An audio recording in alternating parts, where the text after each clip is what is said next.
12 अक्टूबर 1999 से 12 अक्टूबर 2023 तक 24 बरसों के दौरान नवाज शरीफ ने क्या सीखा। 24 साल पहले आज के दिन श्रीलंका से वापसी पर उस वक्त के chief of army staff general Pervez Musharraf का तैयारा हाईजैक करने की साजिश के इल्जाम में उस वक्त के वजीर आजम नवाज शरीफ की हुकूमत खत्म कर दी गई। शरीफ खानदान की मॉडल टाउन और रायविंड में मौजूद रिहाइश गाहों पर छापे मारे गए। कौमी असम्बली और सेनेट को मुअत्तल कर दिया गया। मुस्लिम लीग नून से ताल्लुक रखने वाले सियासतदानों के अकाउंट्स मुंजमद कर दिए गए। सुप्रीम कोर्ट ने जनरल परवेज मुशर्रफ के इक़्तिदार संभालने के खिलाफ दरख्वास्त पर फौजी सरबराह को 2 बरस की मोहलत दी। नवाज शरीफ के खिलाफ तैयारा हाईजैकिंग केस की समाअत कराची की इब्तिदाई दहशतगर्दी की अदालत में जनवरी 2000 में शुरू हुई। अदालत ने नवाज शरीफ को हाईजैकिंग और दहशतगर्दी का मुजरिम करार देते हुए उम्र कैद की सजा सुनाई। दिसंबर 2000 में सऊदी अरब के शाही खानदान और लिबनान के वजीर आजम रफीक हुरैरी की दरख्वास्त पर परवेज मुशर्रफ ने नवाज शरीफ और उनके खानदान को 10 साल जलावतनी की शर्त पर माफी दे दी। 24 साल पहले उस वक्त की इस्टेब्लिशमेंट नवाज शरीफ के खिलाफ थी और कहा जा रहा था कि नवाज शरीफ की सियासत खत्म हो गई, लेकिन 2007 में वो वापस आए और 2013 में तीसरी बार मुल्क के वजीर आजम बने।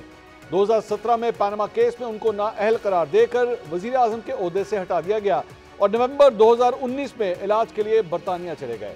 24 साल पहले जिस नवाज शरीफ की सियासत खत्म होने की बात की जा रही थी, वो 21 अक्टूबर को वापस आकर एक दफा फिर पाकिस्तानी सियासत में अहम किरदार अदा करना जा रहे हैं। उनकी जमात की तरफ से यह तासुर दिया जा रहा है कि उनकी मुश्किलात खत्म हो गई हैं, लेकिन कहा जा रहा है कि अवाम की सपोर्ट के हवाले से उनकी जमात को मुश्किलात का सामना है।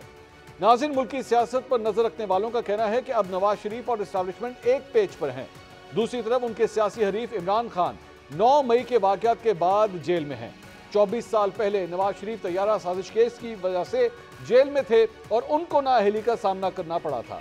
आज इमरान खान पर साइफर केस की तलवार लटक रही है और यह कहा जा रहा है कि इमरान खान की सियासत खत्म हो गई है।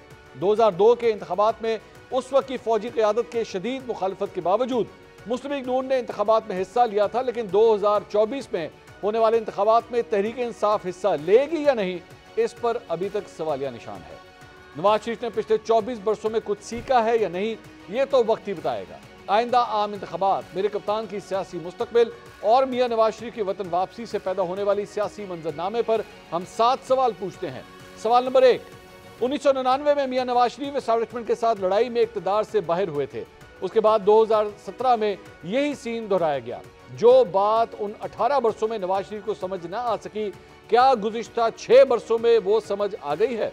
सवाल नंबर 2, गुज़िश्ता 4 दहाइयों में नवाज शरीफ की सियासत देखें तो अंदाजा होता है कि वो एस्टेब्लिशमेंट के साथ अच्छे ताल्लुकात बनाकर हुकूमत में आ तो जाते हैं, लेकिन वज़ीर आज़म बनते ही दोबारा इख्तिलाफात शुरू हो जाते हैं।